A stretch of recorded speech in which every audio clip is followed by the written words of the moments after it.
Hi guys, this is Dr. Makey on Classic Tech TV, and today I'll be reviewing the iPhone 7 Plus here in 2020, why you should get it and why you should not. So if you're here to subscribe, I would like you to subscribe by clicking the subscribe button below this video, and don't forget to leave a thumbs up. So the iPhone 7 Plus is one of Apple's 2016 flagship, a very great phone. It came with this exemption of the audio 3.5mm headphone jack that we're all fan of. It's a very nice phone. It's coming with an aluminum body instead of the glass body like the 8, the 10, the 10X Max and the 11 of nowadays. Now this is the first of Apple flagship now to feature a dual rear camera that we all know, which is a 12 megapixel on both sides. It's also Apple flagship of 2016 that is exempting this normal home button and coming with a new home button with sensitive touch for the click.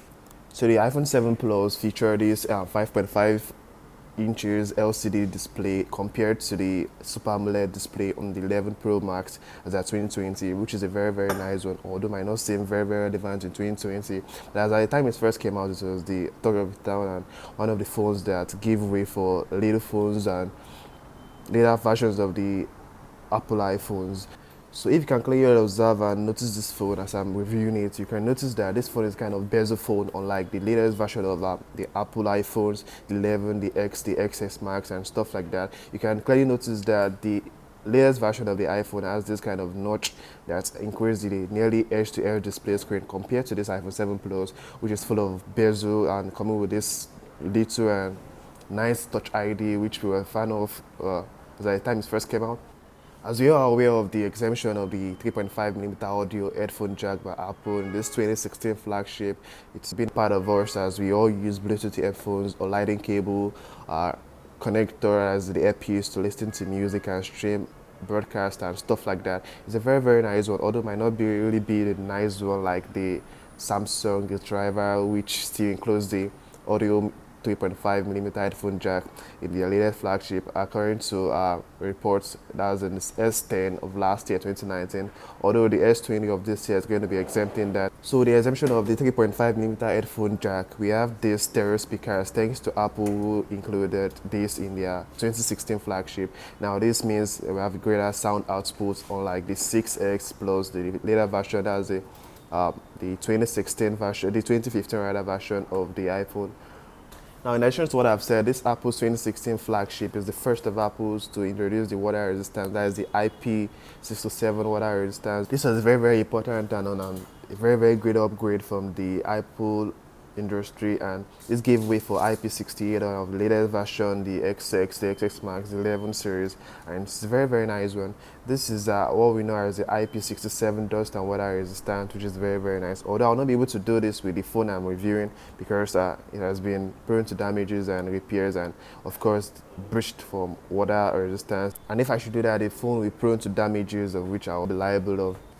One great advantage of the Apple's iPhone 7 Plus is the eligibility to download and to run on iOS 13. That was the last version of iOS in 2019 and the remote version of iOS 14 in 2020. I'm very sure it's going to be eligible based on statistics and based on research. It's a very nice one at least to keep the phone still in updates and the very latest version, which is going to keep the price up. Although this is the first of Apple's phone that is going to be a very big phone. That's a 5.5 inches screen display, but it's going to be very cheap. You can get it on Jumia for about 120,000 for the 120 gig, which is a very nice one, and for about 90 something thousand for a 32 gig. Although the highest version has storage capacity of this phone, 256 gig, might somehow cost a fortune, but still very nice, at least in 2020. You can get it for below 150, as equivalent to about close to $500 or 500 euro. Now this Apple's flagship of 2016 is featuring a very great battery, one of which I guess is the very best as at when it came out. Although we have the iPhone 11 Pro Max coming with a 4500 milliamps, which is a very great battery down to this year, but it's a very great one. It's a very nice one. At least with heavy usage, you can use it for about 16 hours in a day without full charge. To my own research and to my own reviews here on YouTube, I would say the phone lasts for a full day charge. Like you can charge it from the morning to the night without touching it's even you can still use it on a very slight usage, like just checking over social medias and stuff like that.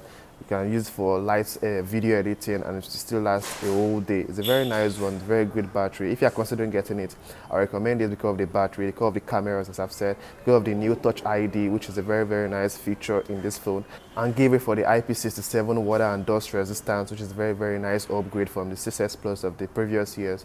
It's a very good thing for me, and I will recommend it here in 2020.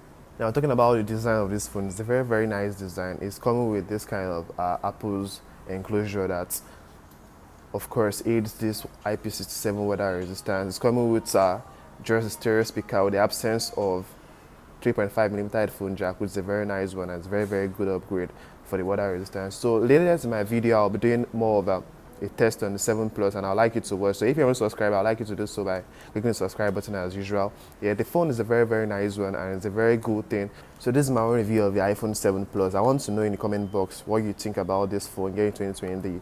It's the first phone to feature the dual camera that we all know in Apple, which gave way now for the 3 cameras that we all know in the iPhone 11 Pro Max. That's the ultra-wide camera, the telephoto lens, and the normal primary camera, which is a very nice one. Now, a rumored version of the iOS 14 is out. Also, the remote version of the iPhone 12, which is going to be coming out in 2020, is also out. I'll link that in my channel. I would like you to watch that.